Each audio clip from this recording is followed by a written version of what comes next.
Andijon viloyatining Asaka tumani meva-sabzavotchilik va tomorqachilikka ixtisoslashgan.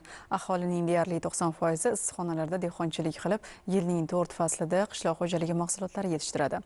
O'tgan yilgi tajribadan kelib chiqib, joriy yilda ham ushbu tajriba boshqa tumanlarga tatbiq etilmoqda. Asaka tumanining Obod mahalla fuqarolar yig'ini xonadonlarida deyarli 90% aholi issiqxonachilik bilan shug'ullanadi.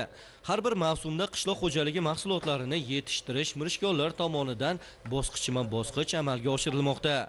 Kech kuzda ko'chatchilikka harakat boshlansa, erta bahorda nihollar ulgurji sotiladi.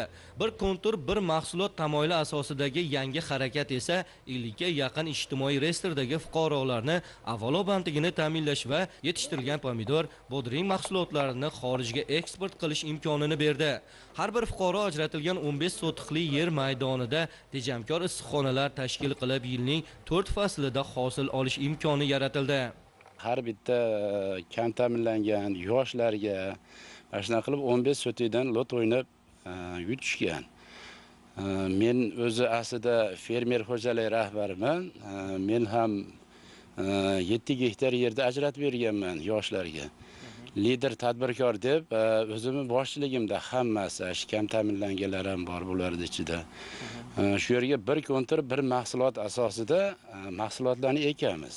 Eng yuqori hosil olganim 15 sotidan 250 milliongacha daromad olindi. Endi bu xayrli harakat viloyatning boshqa hududlarida ham tatbiq etilmoqda. Misol uchun, Oltinko'l tumanidagi shu toifadagi fuqarolarning bandligini ta'minlash va dehqonchilik orqali tomorqadan yiliga 3-4 martagacha hosil olish uchun tayyor issiqxonalar qurib berilmoqda. Natijada yuzlab ishsiz aholi vakillari lider tadbirkor amaliy ko'magi bilan 15 sotix yer maydonidan yiliga 250 million so'mgacha daromadga kiradi. Andijon viloyatining Asaka tumanidamiz. Obod mahalla fuqarolar yig'ini hududi asosan issiqxonachilikka ixtisoslashgan. Bir mahalla bir mahsulot tamoyili asosida ushbu hududda 15 sotixdan yer maydonlari ijtimoiy reyestrdagi fuqarolarga ajratib berilgan va mahsulotlarning deyarli 90% xorijga eksport qilinmoqda. Yana bir jihat, mavjud issiqxonalar suv tejovchi texnologiyalar bilan jihozlangan. Nihollar uchun ozuqalar tomchilatib sug'orish yordamida beriladi. Qish mavsumida issiqlik aqlli qozonlar yordamida havo mo'tadilligini ta'minlasa, yozning jazirama kunlari innovatsion yopqichlar ko'magida mahsulot yetishtiriladi.